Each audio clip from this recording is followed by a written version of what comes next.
30 seconds. Roger. 20 seconds. 10, 9, 8, 7, 6, 5, 4, 3, 2, 1, 0. Roll's completed. Roger, roll complete. There goes the pitch. Roger pitch. You're on your way, Molly Brown. Yeah, man. We're a little bit high on the flight path, but no problem, Molly Brown. Okay, Molly Brown's go for staging. Roger, looks good from here. Roger. Program date received. Roger, update. Okay, there was staging. Roger, stage. And we're thrusting. Okay, thrust looks good from here. Show full scale round to there. Okay, we're starting to steer. The horizon's been right in view. Roger. Our GS is go. Looks good from here. Oh man, look at that. Steering is good from here. Stand by to copy 2-1. Roger. Delta V 139. GMTRC 155547. GETRC 013147. Roll left 55. GMTRB 160531. Roll right 65. Roger, copy Delta V 139. GMTRC 155547. GETRC 013147. Roll left 55. GMTRB 160531. Roll right 65. Roger. Now can I ring Capcom? Go ahead. Roger, your Texas burn will be 48 feet per second for 73 seconds. Okay, 48 feet per second for 73 seconds. So far we got your TR and Gemini load in. Your clocks look good on the ground. Everything's go here. See you next trip. Molly Brown, Cape Capcom. Go, Cape Capcom. Look better from there than on a ballistic flight? Say again? Does it look better from there than on a ballistic flight? I can't read the girl. Roger, how do it look? It looks great. Right. Conniving Capcom K-Flight. Conniving, go ahead. Ask him if any of the things we asked him to try did anything with the control system. I'm not concerned about it, just want to know how it acted. As far as we're concerned, he's go for the second orbit. You still got a blood pressure, John? We didn't read it. Hey, sir, okay, I'll give you another one. Okay. Just wonder if he was breathing. Pretty spectacular up there, huh? Say again? Pretty spectacular up there, huh? Yeah, it really is. It really is. RKV from Cape Flight. Cape Flight, RKV, Capcom. Roger, you are prime for retro. Roger, understand. 10, 9, 8, 7, 6, 5.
Welcome everybody.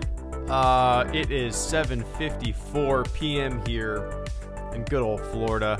And I'm going to be hanging out with you guys for probably an hour. I'm going to shoot for an hour, see where it goes. Yeah, the topic of conversation is yet again Star Wars changes. I feel like the past few streams that I've done, I've kind of had, you know, what's your favorite Star Wars version of the original trilogy, talking about changes and stuff like that. And the reason that I'm on such a kick within the past like week is because I'm working on a video that's kind of long and researched and extensive when it comes to various fan edits, fan preservation projects, comparing them to the Blu-rays and stuff like that. So I've been going down a little bit of a rabbit hole of research and whatnot, and yeah, it's always a fun and interesting conversation. People love certain ones that I hate, and people hate certain ones that I think are kind of cool, but that's the way it is, man. Welcome everybody. Let's shoot the shit for an hour. Lay it on me. What's your least favorite Star Wars change? And on the flip side, what's some of the changes that you've never really given a shit about and they're just kind of there, right? But yeah, man, we will get into it over the next hour. Have fun. Jedi be civil as always. Oh, up there, but the one that is the most infuriatingly unnecessary is Jedi rocks, but a close second is Vader yelling no before killing Palpy. Visual storytelling was enough. What's up, Vince? Thank you so much for the first super chat and channel support of the stream, man. I greatly appreciate that. Vince says Jedi rocks is way the fuck up there, but the one that is most infuriating unnecessary is Jedi rocks, but a close second is Vader yelling no before killing Palp. Visual storytelling was enough. Absolutely. That's one of my least favorite. For the biggest reason for me is that silent redemption. You know, on the emotionless mask of Darth Vader, you felt emotion through his silence. It was silent redemption. The no just feels so... that's one of my least favorite changes as well, just because it's not like a change like, I don't know, fixing up... making the dogfight smoother. That's not the same even equivalent, right? Throwing in a goofy-ass sounding no during a moment of silent redemption. That was so perfect, so beautiful. And now well, it's gone now, right? Didn't they remove? I could be wrong, but didn't they remove it from the McClunky version? Correct me if I'm wrong, which I probably is. Did I just say which I probably is? I was reading something. I apologize.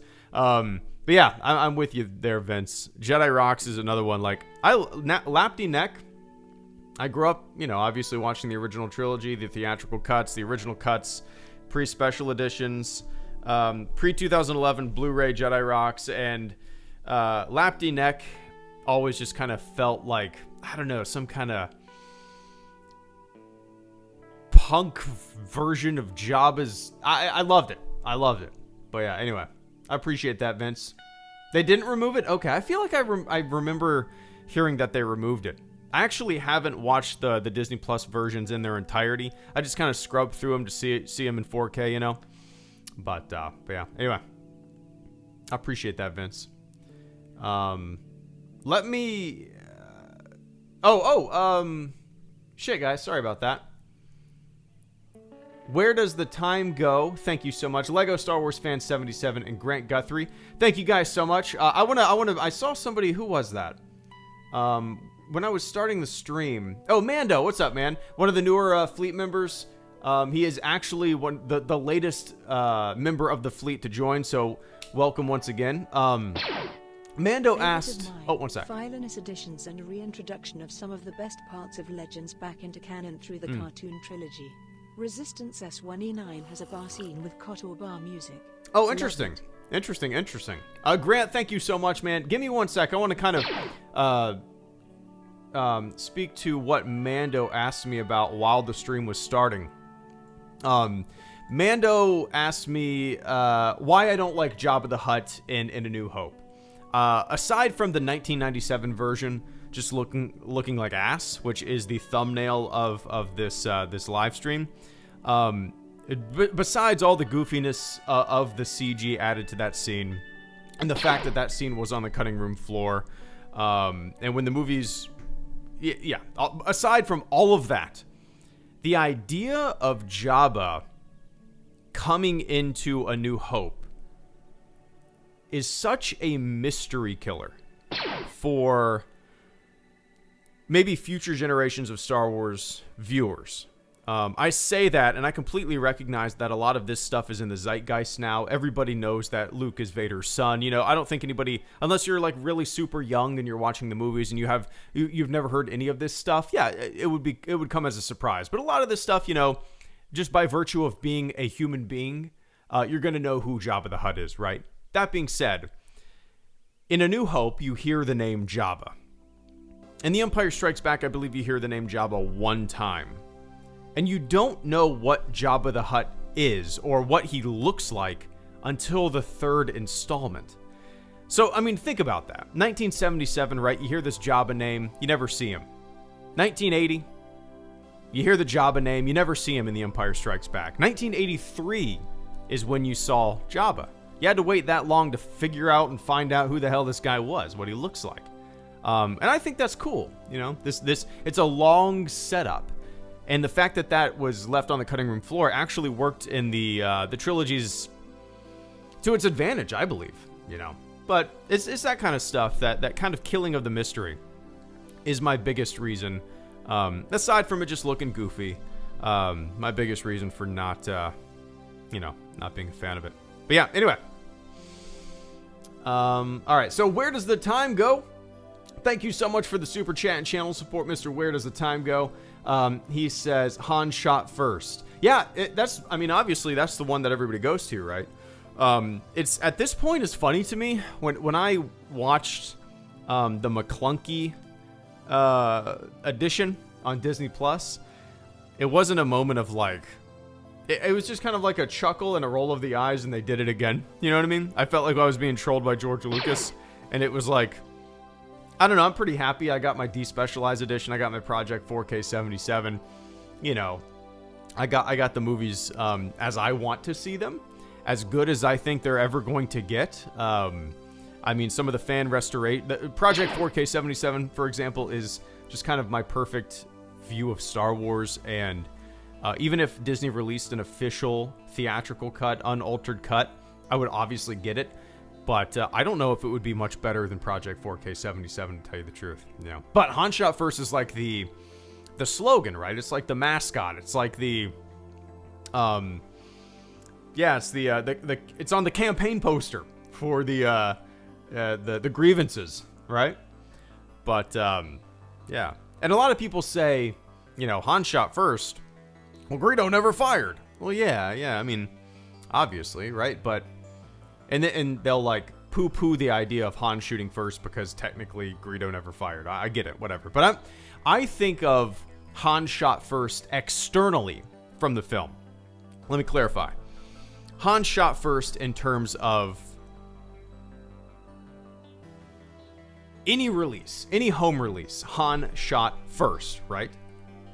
From the perspective of watching the movies, not internally in the universe, from the perspective of Han not shooting, Greedo not firing, and then firing, Han shot first, right? Original trilogy, unaltered, came first, special editions, boom, Greedo now fires. Han shot first in that context when comparing the films. That's the way I look at it. I get it. Greedo never fired. Okay, we're mulching over the same shit. We're mincing words. It's all semantics. But yeah, anyway, Han shot first. I appreciate that, dude. Let me take a quick sip of the old coffee.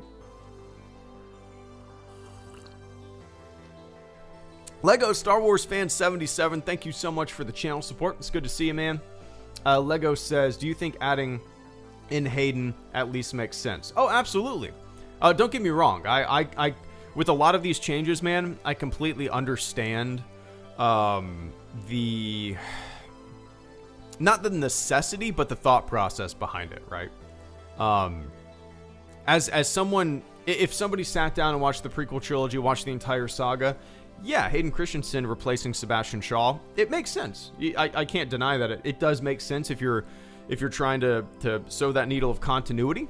It completely makes sense. In the same way that I think Victory Celebration at the end of Return of the Jedi is not a better song, but a better suited song, maybe, when you're looking at the entire saga. Now, Yub Nub, love it. It's my favorite. It's my go-to. I prefer it, and it makes sense in the context of an Uber celebration. Just destroy the second Death Star. Ewoks are celebrating like crazy. Victory Celebration, on the other hand, takes into account all of the saga. It's a more somber tone. Yes, it's still victorious, but it's a little more measured. It's a little more melancholy. It's a little more like bittersweet, So I do, at least that's the way I hear it in my brain. But so yeah, that in the same way that Hayden makes sense in that role, Victory Celebration makes sense in the same way, So yeah, I completely I can separate the two, absolutely. But I appreciate that, Lego. And Mr. Grant Guthrie, good to see you, man. Let me take another sip of this coffee before it gets too cold. Grant says, favorite of mine, Filoni's additions and reintroduction of some of the best parts of Legends back into canon through the cartoon trilogy. Resistance Season 1, Episode 9 has a bar scene with KOTOR bar music. Love it. Oh, interesting. Yeah, that's kind of an aspect of, canon and Legends and the mixture of those things and bringing stuff back. That's something I've never looked into. I haven't really watched... I didn't watch all of Resistance. I think, watch the first 5 episodes. And I actually liked it a lot more than I expected. But then I do what I do best and just stop watching shows halfway through a season. I don't know why. I have a bad habit of doing that. But that's cool. I like that. KOTOR bar music used in Season 1, Episode 9 of Resistance. Now, yeah, so, I mean... If they want to bring Legends characters, weave them into canon, if it's seamless, if it makes sense, if there's a place in the story for some of these characters, why not, right? You have these established characters, and if it makes sense within the realm of canon that they're trying to achieve, yeah, why not? There's no reason not to. Unless it's such a it's a character that's so drastically like off in left field that just doesn't really vibe and fit well, and kind of the overall maybe messes up some kind of mythos or something like that they're going for, that they're trying to establish. I understand leaving that kind of stuff out, but yeah, man, if they want to, if Filoni or anybody else wants to add in and repopulate some Legends characters and things into canon, hell, do it to it. But I appreciate that, Grant. That's kind of a little out of my wheelhouse, to tell you the truth. And George Heilman, good to see you, man. Thank you so much for the channel support as well. Let me refresh my browser. It's for whatever reason, everything is being super choppy. There we go. Hopefully that works better. And hopefully you guys can still hear me. George, thank you so much, man. George says, Vader shouting no, I agree, but also Palpatine's change in Empire, as it gives away the ending despite the good performance by McDermott, and Hayden Ghost in Return of the Jedi. Yeah, that's a change that... So I can't remember the dialogue. The dialogue is completely different. That's an interesting one. I actually downloaded video of both of the original version and the change made to that Empire scene, and I'm working on a video kind of discussing Despecialized, Project 4K77, and the Blu-rays, and I'm using that scene with the Emperor in this video, just kind of discuss things. So I haven't listened to that dialogue in so long, man. In terms of the original dialogue, I haven't watched. The last time I watched like an unaltered copy of Empire, I don't know. I honestly don't know when the last time was. Honestly, I really can't remember. So, like, the version that I have in my brain for Empire is the McDermott version. Which is really interesting. In terms of changes and whatnot, the movie that I always gravitate towards or bitch and moan about, probably a better description of what I do when it comes to the special editions and whatnot, is A New Hope. Most of the changes in Empire don't bother me. I think that it's just because other than the Empire, the Emperor change, most of them are pretty subtle and don't really drastically change any scenes and whatnot. But yeah, Vader shouting for sure, George. It's a weird one. I remember hearing it for the first time and just what? With Resistance enjoying it more than I thought. Smaller scale and a lighter tone paired pleasant callbacks and details that aren't as on the nose as 2 seconds of Capo and R2-D2 in Rogue One. Grant, thank you so much, man. Give me one sec. Let me see. But yeah, George, I appreciate that, man. Hope you are doing well. And Caleb Kemp, thank you so much for the channel support as well. Caleb says, Vader saying no before he throws the Emperor. The scene as it was my favorite Star Wars scene and possibly my favorite scene in all of cinema. Yeah, well, you know this. It is my favorite lightsaber fight. That entire confrontation from start to finish. From the time Luke, stands with his father before walking and confronting the Emperor. That entire sequence is my favorite Star Wars lightsaber fight and confrontation and all that kind of stuff. And to see kind of a monkey wrench thrown into that silent redemption, the first time I heard it, it was an instant like, what? And it was like one of those things where you start questioning everything in your brain, like your memory, right? Wait, has it always been like this? What? Am I completely... What? Do I remember? Wait, what? Do I remember this? Or what's going on here? That's the first time I heard that, that's the kind of the sense that I had, right? Yeah, that silent redemption, Caleb. That it's way more powerful, as Vince said earlier on. Yeah, showing, not telling, right? It was powerful as it was, and it's kind of turned it into. It's still powerful, but it's kind of turned it. It was a completely unnecessary thing, as most of these changes are, right? But anyway, hope you're doing well, Caleb. I appreciate that, man. Oh, what is that sound? Oh, I need to turn next Jupiter sighting. Thank you, ISS detector. I need to turn those notifications on. Yeah, or off, I mean. Anyway. Daniel, good to see you, man. Thank you so much for the channel support. Where did it go? Let me scroll up here. Daniel Ambrose says, I hate that they removed Bring My Shuttle from ESB. The pissed off delivery of that line fit the scene so well, and the new line was just dull. Yeah, that's a change in Empire Strikes Back. Subtle things like that, audio changes often go forgotten. I sometimes forget about audio changes, subtle audio changes like that. And whenever something like that is changed, Daniel, I understand from a certain point of view, or from the idea, like a change, for example, like, I don't know, Cloud City windows, right? They added windows to Cloud City.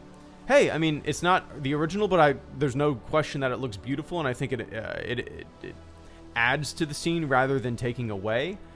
That's a change that, I can get behind. I'm completely fine with, and it's cool, and it adds something to the picture without detracting from the scene. Jabba the Hutt is the worst war crime ever committed. He looks like if a bowl of Jello and a frog had a child. He is the biggest meme on the HG Discord. I know, dude. I love it. What's up, Kami? Good to see you, man. I hope you and the gang are doing well. Give me one sec. I still want that t-shirt, by the way. Give me one sec, guys. This is a topic that's always brings out a lot of passionate people, and is always fun to talk about. So everybody who's super chatting, I appreciate the shit out of it. And I appreciate the patience. I will absolutely get to you. But yeah, man. So yeah, Daniel, like a change, like I just mentioned. Cloud City Windows. I get it. But a subtle change to audio, the Bring My Shuttle stuff, makes no sense to me. It's so strange, and I don't know if it's that maybe we grew up hearing it one way, and then now something new is so jarring, and maybe if it was originally the change, we would not question it whatsoever. Does that make sense? Yeah, just yet another just one that makes you puzzled, right? I don't know. Anyway, I appreciate that, man. And John Awakens, good to see you. John Awakens, thank you so much for the channel support as well. I dislike the CGI alien singers in episode 6. Horrifying. As do I. That's one of my least favorites. The original song that they played was called Lapty Neck. I loved it.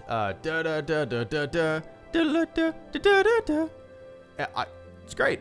It's great. Simple, subtle. Kind of had some kind of like punk vibe to it, and it just kind of fit the seediness of this Jabba's hangout, right? Then they changed it to Jedi Rocks, and it's so out of place and jarring in terms of even visuals. It's one of those instances where I don't know, man. Yeah, it was like with Lapty Neck and stuff like that. Lapty Neck was just background music, right? And it's subtle cuts here and there to zoom in on band members, and it just fit the vibe, and it was subtle, and it was background music. Now it's a full-on concert, and it's so, to me at least, it is such a I don't know, it's very jarring and off-putting, and just to me it does not fit whatsoever. But yeah, sometimes stuff like that, man, when there's obvious CG in a movie that was made pre-CG, it stands out like a damn sore thumb, you know, and it does not blend well.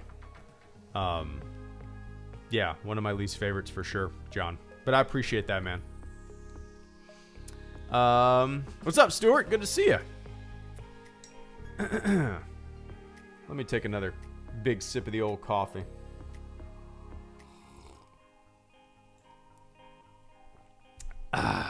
Did I miss somebody up there? There we go. Okay, so on my screen, I got Vince and Oscar and Nate Stir in 28. All right, guys. And then I got Oscar. Wait. Vince, Oscar, Nate Stir, Lego, Oscar, Mando, Grant, Alasoria. Cool, guys. All right. And Grant, Kami Killer, and George. And I might have just screwed up the order. Crap. All right, I appreciate the patience, guys. Vince Wynn, thank you so much as well. You're usually pretty level-headed on everything, but what is the one silly rumor that drove you up the wall? There's been so many. It's even hard to keep track of. Like, Vince, I would love it if I had time, this would be a fun project for me to do. But what would be really interesting is if someone out there took all the rumors that they could find since, let's say, 2012, right? When Disney acquired the franchise and kind of the rumor machine started churning up shit. What would be really interesting if somebody kind of cataloged every rumor that came across Reddit or YouTube or wherever, all of these rumors, and categorized and spit out a percentage of ones that actually came to fruition, right? Because people remember the hits. They forget the misses. If somebody guesses that we're going to get a Han Solo movie, I mean, okay, I could have guessed that too. I mean, sure, that could have been a rumor since 2012. You remember the hits, you forget the misses. Somebody gets one thing right that most people probably could have guessed, and everybody remembers that person being right about that one thing. They might have guessed about 50 other fucking things that did not come to fruition, but everybody forgets the misses, right? You remember the hits, you forget the misses. I would love it if somebody was able to spit out a number, a percentage of things that were said and things that did not come true and things that did come true. Yeah, I think it would be such an interesting figure, just to kind of take a look at the rumor machine and the bullshit that gets constantly spit out, man. There's one silly rumor that drove you up the wall, though. I've never, yeah, like you said, I've level-headed. I've never really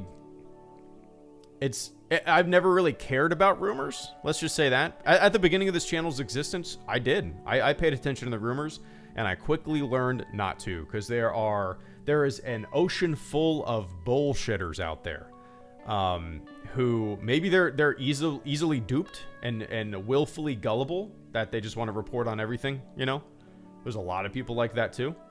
And I quickly realized that I did not want to feed that nonsense. So I stopped. You know, if you go back to my first videos, or at least the videos in 2012 and stuff like that, I did make maybe 3 rumor videos, and I quickly stopped that when I realized that people are full of shit. So there's not really a rumor that drove me up the wall. It's just all been white noise, you know. I do find some rumors to be hilarious, that people like get so wound up about rumors when most people would sit back and go, yeah, that sounds like bullshit. But dude, some people get so wound up about rumors. It's so weird. I don't know. Like, I don't know. Yeah. One of the weirdest ones was like Kathleen Kennedy getting fired. Now I'm like, I like pretty apathetic towards Kathleen Kennedy. I'm like not super, it's really interesting, man. You either, on the internet, you either have people that are just immediately shitting all over Kathleen Kennedy, or people that are completely defending her and whatnot. I just want Star Wars movies. I'm pretty, like, I don't know, just like, I don't really care. She's made some great stuff over the years. I'm not one to instantly just shit all over somebody for clicks. I'm not one to just instantly praise somebody for whatever reason. So when like the rumor came out that she was going to get fired in 2017, 2018, and then her contract got renewed, it's so funny to me that people got so worked up. They were so sure of themselves, and this rumor bullshit that just kind of this pandemic over YouTube of this wave of rumors. And then when it didn't happen, you have to sit back and chuckle at it, right? You have to. It's hilarious to me that people get so entrenched in an idea that has no backing. They let their personal biases cloud their judgment. They let their personal biases cloud their bullshit detector. And they look like fools. So anyway, I appreciate it, Vince. Anyway, Oscar Rodriguez, thank you so much, man. Anakin's ghost change. I understand that it was made to fit the idea that Anakin and Vader are different personas, or he's possessed. Yeah, that's one way to look at it. I don't know if there's a canonical explanation or whatnot. I've always just looked at it from the perspective of, hey, they just wanted to have some continuity, and everybody knew. If you're watching the saga, you'd recognize Hayden, obviously. As a change, I've never understood it. I understand it from the perspective of continuity, as I said earlier. But like, I like Sebastian Shaw in there.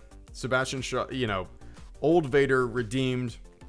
That when I think of that scene, I do think of the original version. I don't think of Hayden Christensen in there. And it's not a change that I absolutely, like, detest. It is one that, once again, a lot of these changes just kind of leave me puzzled. But that is one that I can kind of... I can see the reasoning behind, right? I get the reasoning. I understand it. But just because I can understand and see the reasoning behind it doesn't mean that I like it, right? With a lot of these changes, you know, that's kind of the case. I get the reasoning, I get the why, but it's not that doesn't automatically translate to me liking it. But yeah. Anyway, Oscar, I'm with you. And Nate Stir in 28, thank you so much as well, man. Which film has the worst changes, A New Hope or Return of the Jedi? That is...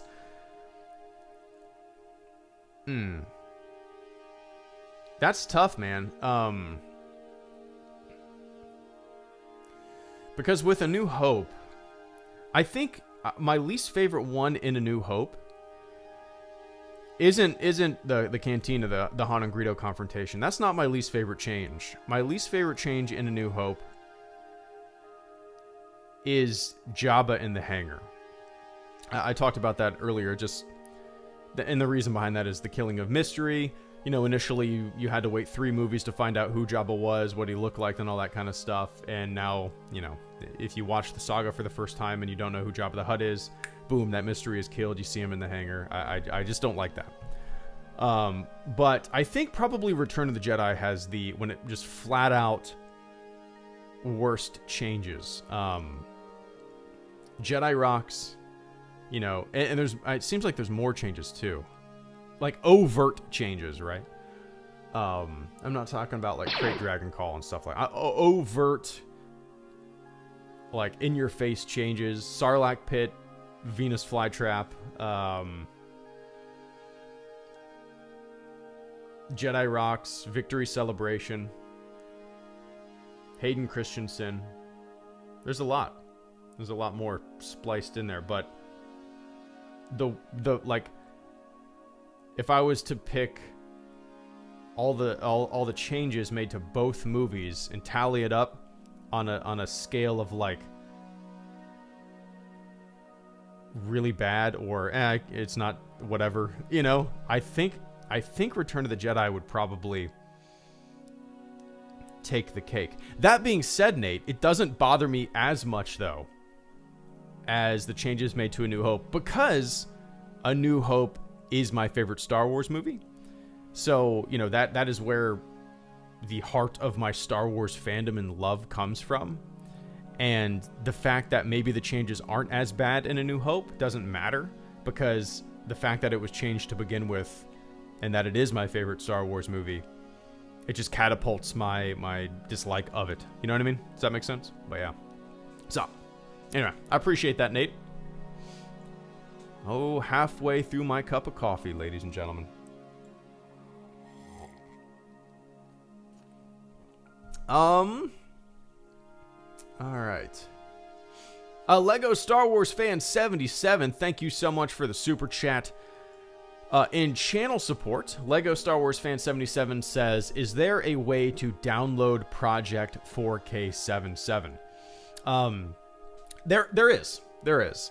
Now, without going into too much detail, I don't know like the legality of talking about stuff like this in terms of where you can download it, but yes, it is possible, Lego. It's really easy to figure out and find out. I'm sure if you do a search on Reddit or whatnot, you will find people with links or maybe tutorials on how to download it. But yes, you can. And it's really easy to do. And you should not have a problem finding it if you do just a little bit of Googling around, look at some forums. I guarantee there are a ton of people asking that same question on a lot of forums and whatnot. And there's no question in my mind that you'll be able to figure that out. But yeah, Lego, due diligence, find that thing. But I appreciate it, man. And Oscar Rodriguez, thank you so much once again. Oscar says the original Ghost enforces that not only are Anakin and Vader one and the same, but that you can redeem yourself. Yeah, that's certainly a way to look at it. There's all these reasons you could justify leaving it as is, right? On the complete opposite of that statement that you just had, Oscar, I've also heard from people, right? People saying that, well, you know, Vader redeemed and he reverted back to his original self, and as you said earlier, possession and all that woo-woo stuff. Yeah, I mean, that's another side of a coin, another argument. For me, it's always just been like, yeah, Sebastian Shaw, man. He was unmasked and he was Vader for a generation, right? That face was Vader for a generation. And it's yeah, it's like it was his one of his moments, and I just don't like the change because it is a change. Again, I understand the reasoning behind it, keeping up continuity. I totally get it. But yeah, to me it was unnecessary, but I get it, right? That being said, Oscar, I forgot on eBay. Let me go on. Maybe I'll post a link. Anakin, Return of the Jedi Force Ghost. Let's see if I can find it.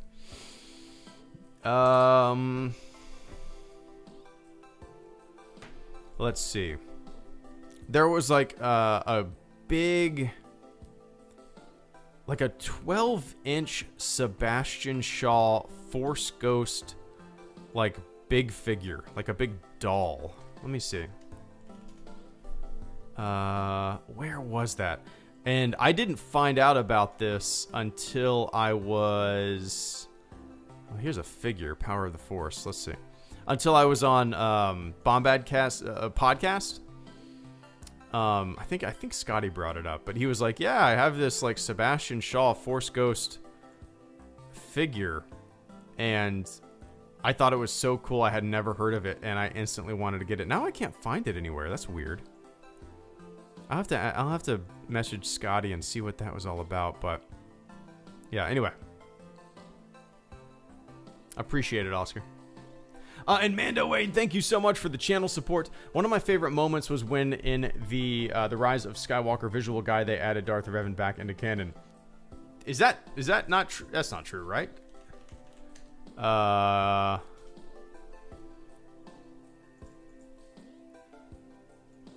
yeah, I didn't realize that. Let's see. Revan is back. Oh yeah, Eckerd's Ladder, Stupendous Wave. Oh, I didn't realize that. You guys know me. I'm not one to dive into a lot of that kind of stuff. Interesting. Well, hasn't that been what a lot of people have been kind of really Ghost of Mortis appears in a deleted scene. Oh, interesting. So on canon, first mention the Rise of Skywalker visual dictionary. That's cool. I actually didn't know this. So yeah, Mando, I wonder if that is going to become more and more common with a lot of Legends characters, you know.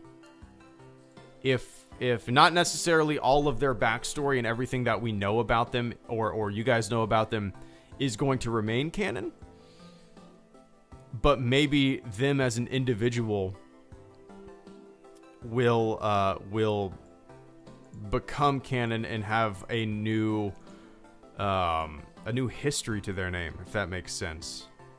Which, yeah, interesting. I didn't know that, Mando. So, yeah, I dig that kind of stuff. Like, I know a lot of people, and it's kind of interesting because I think if I was really deep in a lot of Legend stuff back in the day, and then it was all kind of dumped for a new standard, a new set of canon. And I say this, obviously I don't have that experience, but I honestly don't see myself getting really bent out of shape. It would be cool if a lot of the characters and stuff like that I loved would continue on, but I think I personally would be happy with what I had. Does that make sense? Now, a lot of these characters coming back, and if this is going to be commonplace moving forward, it's awesome because I think it'll fulfill a lot of people's wishes. It'll continue these characters that everybody loves, or that a certain segment love, and why not? You know, there's a place for all these characters if you weave them in into the canon that they're trying to establish. But that's cool, man. I didn't realize that. It looks like comparing his Legends entry to his canon entry, it looks like there's going to be a lot of new story creating when it comes to him. But I appreciate that, Mando. Hope you're doing well, man. And Grant Guthrie, thank you so much for the channel support once again, man. Grant says... Where did it go? Okay. There we go. I got Grant, Alasoria, Kami Killer, George, Oscar, A3, Benjamin B, and Mando Aid once again. Thank you guys so much, and I appreciate the patience. Grant says, with you on Resistance, enjoying it more than I thought. Smaller scale and a lighter tone paired pleasant callbacks and details that aren't as on the nose as 2 seconds of 3PO and R2-D2 and Rogue One. 100%. Yeah, I was really surprised that I enjoyed Resistance as much as I do. I've never been one to like get super pumped for Star Wars animation. You know, that's why it took me so long to get into the Clone Wars. And I'm so glad that I did, because it definitely broadened my horizons of what Star Wars could be, and I get to experience, you know, a side of Star Wars that so many people love that I never gave a chance, right? That being said, Resistance was a show that I wasn't really looking forward to. I thought it looked kind of neat. I dug the animation style. And then when I started watching it, and again, I've only watched like 5 episodes. That's not because I didn't enjoy it. It's just because that's what I do for whatever reason. Watch a few episodes of a show and then never revisit it. But it actually hooked me quicker than the Clone Wars. I like, when I first started watching the Clone Wars until a certain arc, I was just chugging along, waiting for something to really hit me, and I was just, you know, I was making videos, I was enjoying it, but it didn't hook me as much as Resistance hooked me at the beginning. It is more lighthearted. I loved the world that they established on the Colossus, right? I thought that was a fun location to explore, cool concept and whatnot, and again, I like the animation, fun characters. I wish I would have stuck with it. It's probably going to be one of those shows that when my daughter's older, we'll watch together, you know. But yeah, I was pleasantly surprised by how much I did enjoy it. It hooked me quicker than Rebels. Again, I only watched the first season of Rebels, and obviously everybody's told me that it gets way better. And I actually enjoyed the first season of Rebels, but I think out of the Rebels, Clone Wars, and Resistance, I right off the bat enjoyed Resistance more than the other two. And then I didn't watch it. But yeah, Grant, I appreciate it. Yeah, 2 seconds of 3PO and R2-D2. Remember them? Remember them? Alisoria Jurassicus, thank you so much for the channel support as well, man. Alisoria says, frick 97 Jabba. All my homies hate 97 Jabba. Yeah, 97 Jabba is, it's a rough one. It's, yeah, 97 Jabba is like, it's just one of those undeniably bad. I mean, it's, oh God. I mean, Jurassic Park came out a couple years before that, right? Like 93? 97 Jabba looks, it just looks bad. Now, I wonder if there's like 97 Jabba purists out there. It's like, I don't, if they exist, I've never met somebody who thinks 97 Jabba looks great. Or likes 97 Jabba. It is one of the worst looking things to ever pop up in a Star Wars movie. Yeah, man, like I get that you want to add that scene to the movie, that deleted scene. I get it. Fine, whatever. But like when you watch that scene in 1997 and you're going to be putting it on a VHS and you're going to show that to millions of people, like, I don't think I could put that out. I don't want. It looks so bad that I can't believe. Once that was created, Lucas or whoever was with quality assurance didn't say, let's scrap that. Technology is not here yet. We'll get there. We'll get there eventually. Let's just add it in a future release, right? But yeah, anyway. I appreciate that, Mr. Jurassicus. I'm with you. It's bad. And another 97. What's up, Commie Killer? Commie Killer all the way from the HelloGreedo Discord server. I appreciate the patience, man. Commie Killer says, 97 Jabba the Hutt is the worst war crime ever committed. He looks like if a bowl of Jello and a frog had a child. He is the biggest meme on the HG Discord. Yeah. Yeah, which is hilarious, by the way. 97 Jabba, for whatever reason, has taken off as a meme on the Discord server during a game of Jackbox. There's a game in Jackbox where you can draw your own t-shirts, and somebody drew a 97 Jabba t-shirt in Jackbox, and I saved it, and I really want to make it into a t-shirt because it's so stupid looking that it's awesome. But yeah, it's like I said, it's probably my least favorite change in the entire saga, or in the entire original trilogy. It's and not only the visual aspect of it, but just the way that it destroys the mystery of who, the 3-film arc of a viewer finding out who Jabba the Hutt is and what he looks like. Right now, he's this weird ass digital thing waddling around in a hangar in a completely redundant scene. But anyway, Commie Killer, good to see you, man. Tell everybody I said hello. Hope you're doing well. And George Heilman, thank you so much for the channel support. And ESB, you're lucky you don't taste very good is better than the change. You were lucky to get out of there. Oh, yeah. That's another one that the first time I heard that, George, I don't know if you guys have these vivid memories of like the first time that you watched the special edition or the 2011 Blu-ray, and there's various changes made to basically every single home release. And when you sit down to watch a new release, something might feel a little off. And that's a really good example, George, right? Because it's subtle. And if you don't know a lot of, the lines from the movie verbatim, or even if you've watched the movie a few times, something like that, a subtle change of dialogue, could make you go, wait, what? That like a I don't know, like a glitch in the Matrix. It's like, whoa, what is my memory? I don't remember it being like that. What? Is my brain going? Yeah, and that's what, that's another example also of something that I just don't get. Certain changes, I can understand the reasoning, the rationale, but something like that, I don't get it. But yeah, George, weird.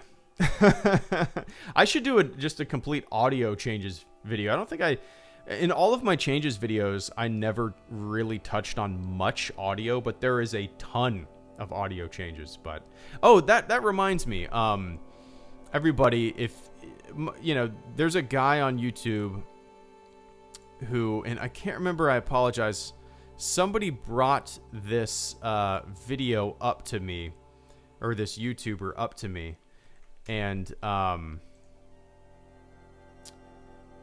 where is it? There we go. Somebody brought this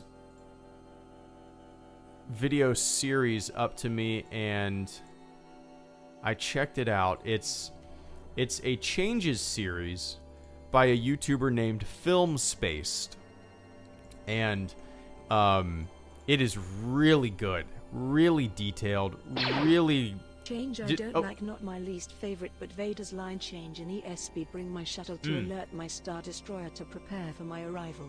Original Vader sounded angry, new he sounds bored. Zach, thank you so much for the channel support. That's a good example of an audio change that just kind of exactly what George mentioned too. But I appreciate that, man. Give me one sec. So everybody, save this link after the stream. Go watch it now and so you don't have to listen to my stupid voice. But watch this guy's Changes series. They're way more in depth and detailed than mine ever were. He does a really good job kind of comparing things, going to some history. I highly recommend these Changes videos. They're fantastic. So anyway,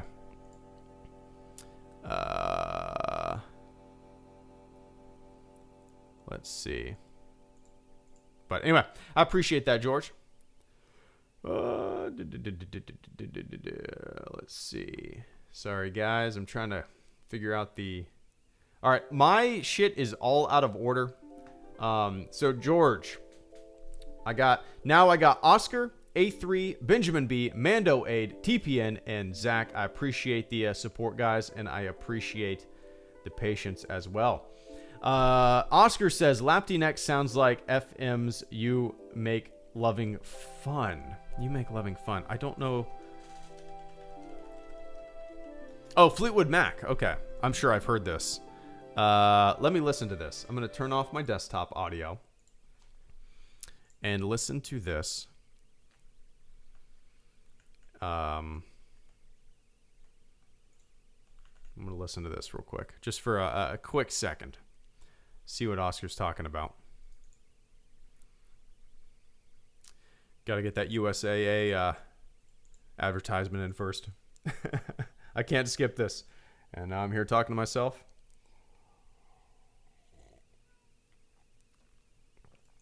Let me let this damn cat in. All right, let me let this cat in.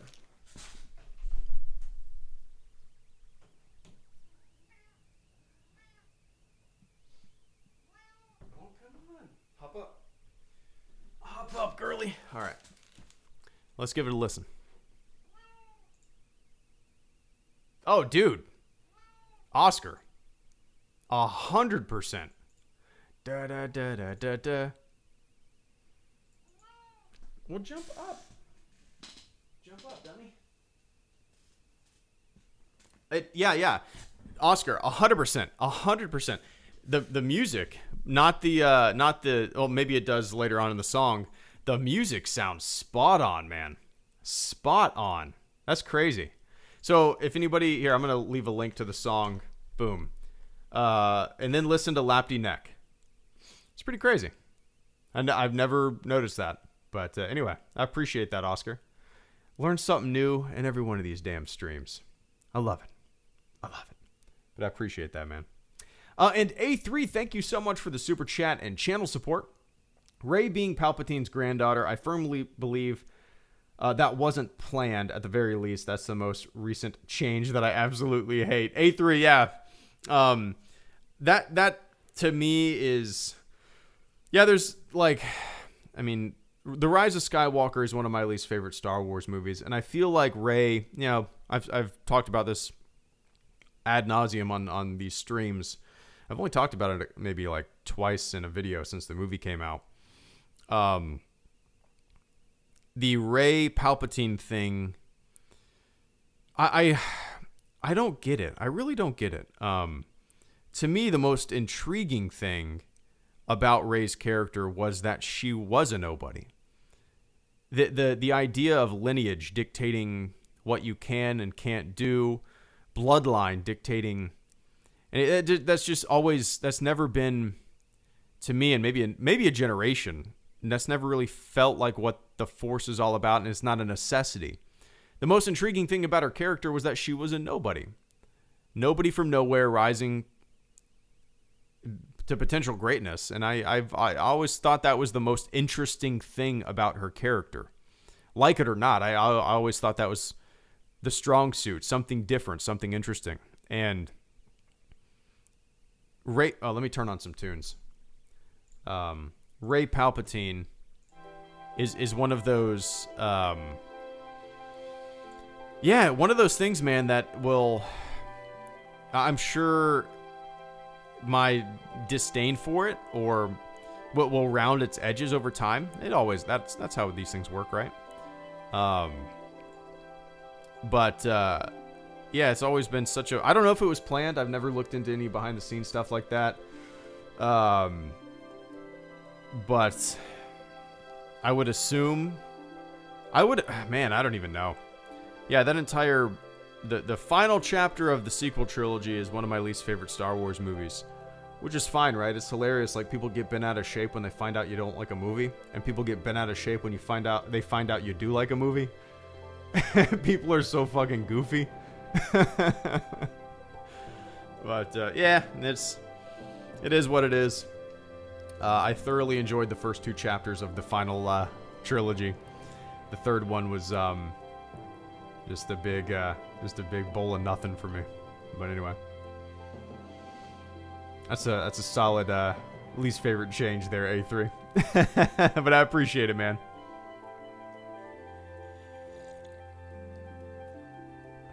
And Benjamin B, thank you so much for the channel support as well, man. Maybe a bit of a cheat answer, but my least favorite change is Disney firing Trevorrow. And hiring Abrams for 9 is the only change that bothers me. That's funny. No, now, do you want out now? It's my late mother-in-law's cat that we took in a little over a year ago. She is super sweet to the point of annoyance. And it's like, she will... It's like clockwork, man. If I'm in the middle of streaming, she'll want in, hop up on my lap, and then 5 minutes later, wants nothing to do with me and is clawing at the door to get out. And in the middle of the night, she's burrowing under my blanket, trying to, like, lay in between my legs. It's funny. You are an annoying kitty cat. But, sorry, where was I? Yeah, when it was announced that Abrams was going to be making episode 9, I was actually excited. And I don't know, maybe blame is the wrong word. He does make fun films. Force Awakens, great. It's fun. I actually thoroughly enjoyed Star Trek 2009. Lost was fun for a while. A lot of Mission Impossible 3, a lot of stuff that Abrams has done, I'm a huge fan of. And I think he's a solid director and a fun director, and he knows how to make a good movie, right? So I was initially really excited. I wanted to see how he would close things out. But the movie that he made felt like such a hard turn in a completely different direction, a disjointed direction than what came before. And it's not what I was... it's me saying it's not what I was looking for is not like I need all the story beats to go with what's in my brain. No, I just wanted it to make sense, and to me it just, The Rise of Skywalker felt like a big generic nothing. It felt like you go to see a movie and you watch it and it just, it's just one of those like generic CGI big loud movies, not much substance, and that's how I walked away from the movie. So yeah, I would have loved to see what Mr. Colin had in store, but can't live constantly wishing we had something else. Don't want to be one of those dudes, right? Here I am talking about the goddamn special editions. I just want them to exist. But anyway, man, I appreciate it, Ben. And Mando Aid, thank you so much for the channel support as well. Mando Aid says, Greedo, would you recommend watching the prequels or original first for new fans? Oh, I'd like to hear everybody else's opinion on this too. For me, I like the release order. Experiencing Star Wars the way it was initially experienced, right? And that's coming from a place, obviously, I grew up with the original trilogy. I was 13 years old when the prequels kicked off. And I like the idea of watching A New Hope first, the original trilogy first, to see why this turned into such a phenomenon, right? I mean, sure, maybe for like a chronological order of the saga, you could watch it and experience it a different way. But to me, I think looking at it from an outside perspective, at the movie magic of it, of the blockbuster invention of it, of why these 3 films took the world by storm is, to me, just as interesting, or maybe in my brain more interesting than watching them chronologically. Because, you know, you watch A New Hope and you watch the movie that kicked all this off, and from an outside of the, like a non-universe perspective, a non-in-universe perspective rather, you can kind of go along with the world as it experienced Star Wars, you know. But that's just me, you know. So I always recommend people watch the originals first, just to I personally think they're better films, and B, you get to experience what started Star Wars, right? You get to experience how the candle was lit, how everything just blew up, how the world experienced it. I think that's equally as interesting. So, but that's just me. There's no real correct way, right? Nobody. I mean, I don't understand why people are so hell-bent on telling people to watch it one way. There's no one way to watch it. You know, watch it the way you want to watch it. If you want to show somebody the prequels first, dude, do it to it. If you think they'll like the prequels better, if you think that's what'll be a good introduction to the saga, do it. No reason not to. But yeah, anyway. I appreciate that, Mando. And TPN Productions, thank you so much for the channel support as well. TPN says, I didn't like how they changed the Sarlacc pit because I thought the Sarlacc pit looked scary without the beak. Yeah, the beak is super goofy. It definitely looks out of place, feels out of place to me. The idea of a pit, of like walking a plank and falling into this stationary big mouth was a cool concept, a different like now the like the teeth around is just kind of redundant, and now there's a Venus flytrap bird looking beak poking out. Yeah, that's a change. I've never liked it. This big hole in the ground is all you need, because the villain is Jabba. The villain are the people that are trying to dump our heroes into the pit. We don't need some big beak monster on top of a Sarlacc pit. To me, just the concept of this hole in the ground that would burp was plenty. And yeah, digested for what did he say? 1,000 years? Is that what he said? Digested for 1,000 years. Yeah, 1,000 years.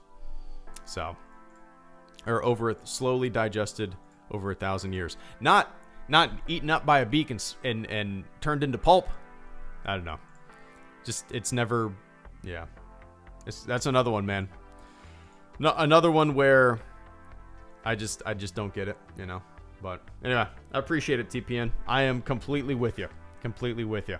And Zach Rosenfeld, thank you so much for the super chat as well, man. Zach says, change I don't like, not my least favorite, but Vader's line change in ESB. Bring my shuttle to alert my Star Destroyer to prepare for my arrival. Original Vader sounded angry. New he sounds bored. Yeah, you're not the only person to bring that up during this stream, and I'm with you. That's a perfect example of a slight audio change that if you haven't watched these movies a lot, you might not even notice it, right? But if you have watched these movies a lot and then you watch a new version that has a shifted dialogue or something completely changed, it kind of throws you off. It's like, I think the best example is the first time that I ever watched when Victory Celebration was added to Return of the Jedi, right? I sat down, I was waiting for Yub Nub. I was excited for Yub Nub, and I was waiting for it. I was like, wait, does Yub Nub come later than this? Okay, I guess I don't really recognize. This is weird. It was like a faulty memory or something like that, right? And then credits, boom. Where was Yub Nub? That's kind of like the perfect example of how subtle changes to things can really mess with your memory. You know, you watch something for 20 years one way, and then all of a sudden there's something that's slightly different. And you go, I don't remember it being like this. I don't know. It's interesting. But yeah.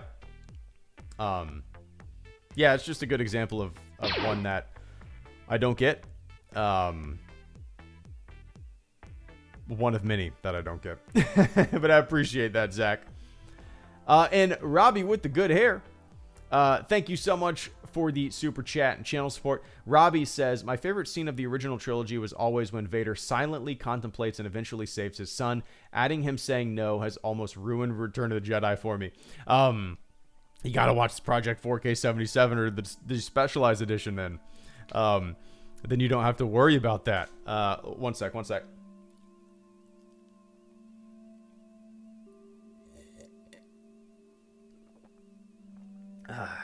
Had to get that final sip of the coffee. Yeah. So that scene, that entire sequence is my favorite confrontation, my favorite lightsaber fight in the entire saga. And you're right. You said it perfectly. The silent contemplation, the silent redemption. All you need from that scene is the sparks, the flashes, the reflection on Vader's helmet as he looks back and forth at his son, at the Emperor, at his son, at the Emperor, and we feel that conflict. We feel that moment of redemption bubbling up. We feel it. We feel it. The addition of a big goofy no, it's once again, it's one of those things that certain changes I get, certain changes I understand, I see the rationale, but that is a perfect example of one that I'm completely puzzled by. It's not changing the matte lines, it's cleaning up the matte lines, it's not adding windows to Cloud City. It's something that's just kind of wedged in there that I think if you ask most people, it detracts from the scene rather than adding anything, But yeah. Anyway, I appreciate that, Robbie. I'm with you. That silent redemption, man.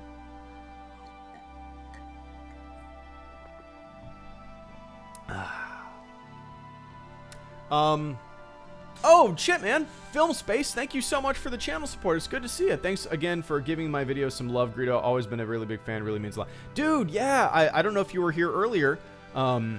Actually copied and pasted a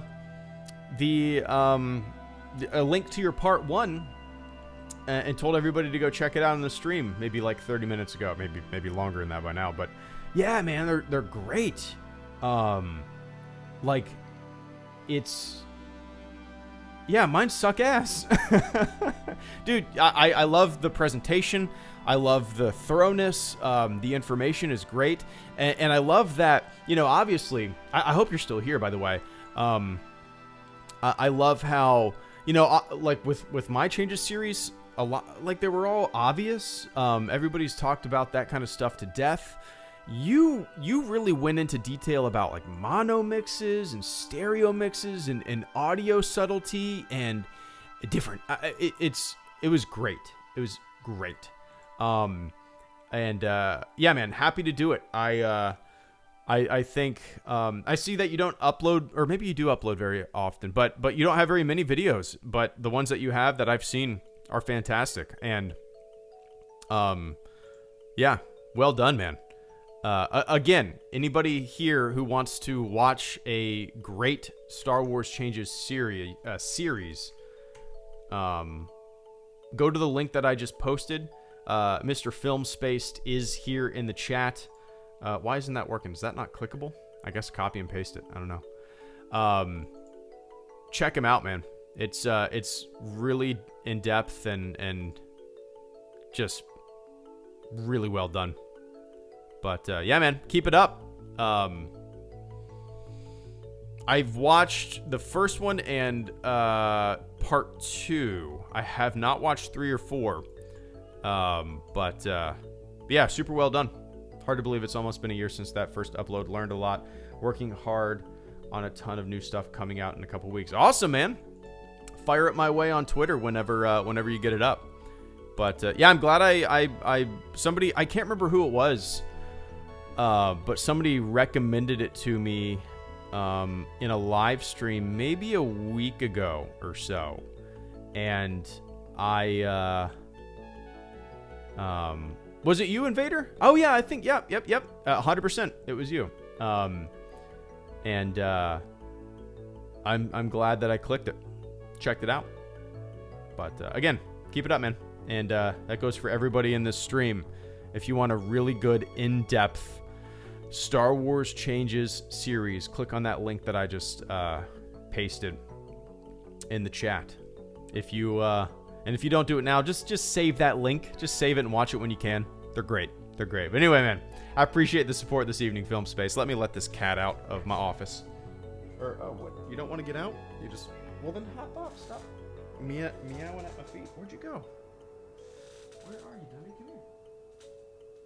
Oh, yeah, let me let this cat out real quick. All right, come on.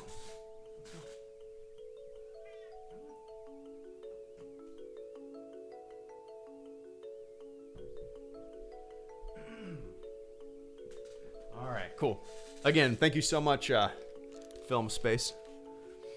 And Vince Wynn, thank you so much for the channel support once again. Gotta head out, working late. Have a good one, everybody. Greedo, what is your secret for waking up so early? I can't for the life of me. I'm an extreme morning person, Vince. I love mornings. What's my secret? I don't know. I honestly attribute a lot of that kind of stuff just to the Navy. Waking up super early. Yeah, it's, like when my alarm goes off, I'm up. There's no like, oh, I'm gonna lay here for another 10-15 minutes. Nope. I'm like immediately pop up and I am up. It's just, I don't know why. It's just, I'm glad I'm like that. Cause, yeah, I don't know. It's training almost. You got to force yourself, right? At least, like when my alarm goes off, boom, I have my running clothes in the bathroom ready to go. I put them out the night before. Boom, alarm goes off. Within a couple minutes, I have my running clothes on. Within 10 minutes, I've had a bunch of water and I'm out the door ready to run. And that is like my morning wake up time, But yeah, alarm usually goes off at 4:45. That's kind of my go-to time, and I love it. I love it. It's my time, It's. I wake up before. Actually, my wife's been getting up with me lately, so she'll go to the gym and then I'll run, or I'll run and then she'll go to the gym before she has to go to work and that kind of stuff. So, but yeah, I love it. You just got to get into a routine. That's all. But anyway, I appreciate that, Mr. Vince. And David Smith and Sergio, thank you both so much for the channel support. David Smith says, hey, Greedo, always hated Jedi Rocks. Even as a kid, my friend and I skipped through that stupid song, and we're glad to know it wasn't in the OG version.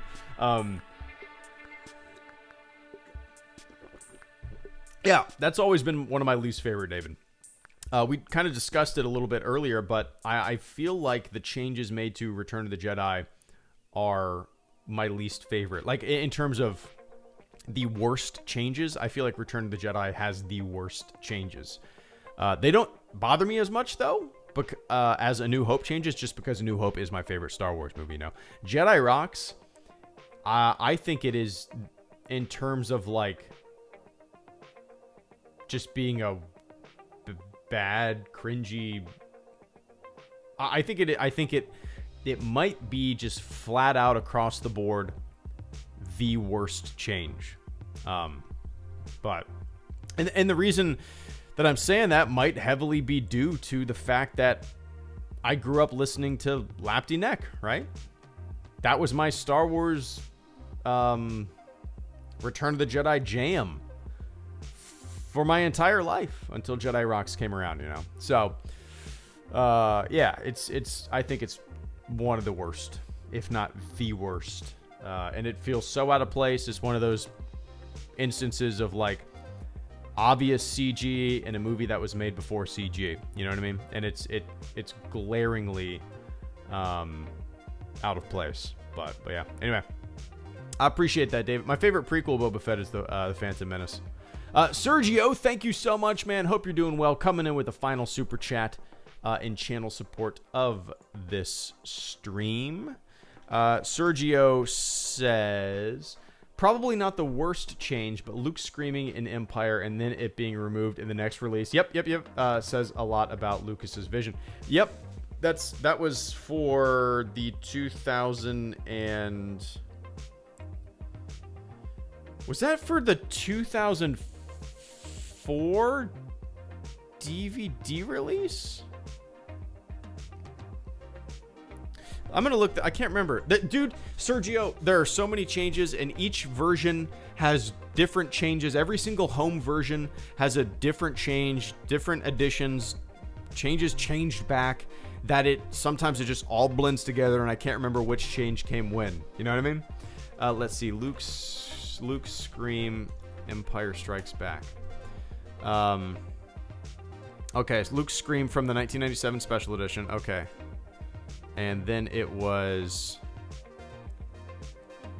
So that was for the 1997 Special Edition. I had no idea. Then the scene is still some... Okay, so... The 1997 Special Edition had Luke scream, and then it was removed for the 2004 DVD release, and it stayed gone for the two... Okay, so it was in there for 1997, and then it was removed for the 2004 DVD release, and it hasn't been seen since. So, interesting. Yeah, that's one of those changes that's just going to be forever lost in time, right? It's a change of a change, and it's really interesting. Yeah, it's... Yeah, if I'm guessing some people haven't even heard this.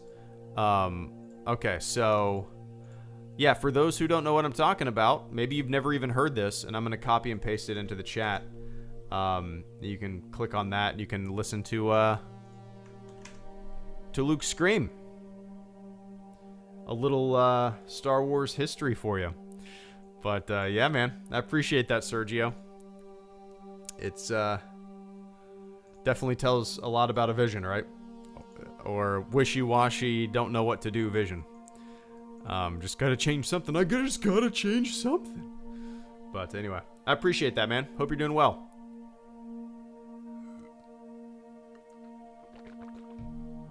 All right, guys. Oh, William 5000 forever. Thank you for coming in with the final super chat. And channel support. I greatly appreciate that, man. William says, rocks in front of R2 on Tatooine was the stupidest change. Yeah, it's, that is a perfect example of a why? Yeah, it's, and that's probably a really good example of maybe a change that a lot of people might not know even existed. You know, the change that William's talking about happens when Luke is incapacitated, Kenobi comes over, and R2 is kind of cowering in a little, in the shadows against the rocks. Now, there is, for a long time now, I think that was I'm pretty sure that was in the 97 Special Edition. Now there is a rock in front of R2 that takes up like half of the frame. Yeah, that's a really good example of a why, right? Why? Certain changes, as I said earlier, I get. Certain changes I understand the rationale behind. Certain changes, I understand from a point of continuity or I get them. It doesn't mean I like them, but I get them. The CGI rock in front of R2-D2 on Tatooine is a really good example of why? I don't know. But anyway, Will, I appreciate that, man. Hope you're doing well, and thank you so much for the support. But all right, guys, it is time for me to jet. It is 9:13 p.m. We went an hour and a half tonight. That was fun, man. It's always fun talking about these silly ass topics and what we like and dislike and yeah. So everybody go out, check out Despecialized Edition, check out Project 4K77, see the movies the way they were. It's great. So, all right, everybody. Thanks for tuning in. Thanks for hanging out. To everybody who supported the channel tonight, thank you so much. The channel survives because of that support. To everybody who hung out in the chat, shot the shit, or just listened to my dumb voice without saying a word, thanks for hanging out. So, have a fantastic morning, afternoon, or evening, wherever the hell you are on planet Earth. And I will catch you all on the flip side. See ya!